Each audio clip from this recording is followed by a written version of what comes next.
لە ئەڵمانیاش وەزارەتی کۆچبەری و پەنابەران ڕایگەیاند کە لە کۆی 150,277 داواکاری بۆمانەوە لە ساڵی 2022دا دوو لە سەرسێ کەیسەکان هیچ زانیاریەک نییە کە پاشەوەی کە دەگەنە ئەڵمانیا لە کام وڵاتی دیکەی ئەوروپا هاتوون، واتە بە کوردەکەی خۆمان پەنجەمۆریان ئاشکرا نەبووە. بەپێی سیستەمی یەکێتی ئەوروپا هەر کۆچبەرێک بگاتە یەکەمین وڵاتی ئەندام لە یەکێتیەکە پەنجەمۆرەکەی لە سیستەمی یۆرۆداگدا پاشەکەوت دەکرێت.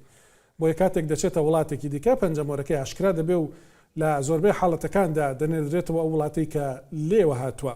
ئەڵمانیا سنووری لەگەڵ دەرەوەی یەکێتی ئەوروپا نییە و تەنیا لە ڕێگەی فرۆکەوە خەڵک دەتوانن ڕاستەوخۆ بگەنە وڵاتە. بۆیە حکوومەتی ئەڵمانیا پێی ئاسایی نییە کە دوو لە سەرسێ و کۆچبەرانەی دەگەنە ئەڵمانیا لە سیستەمی یۆرۆداگدا لە هیچ وڵاتێکی دیکەی ئەوروپا پەنجەمۆریان پاشەکەوت نەکراوە.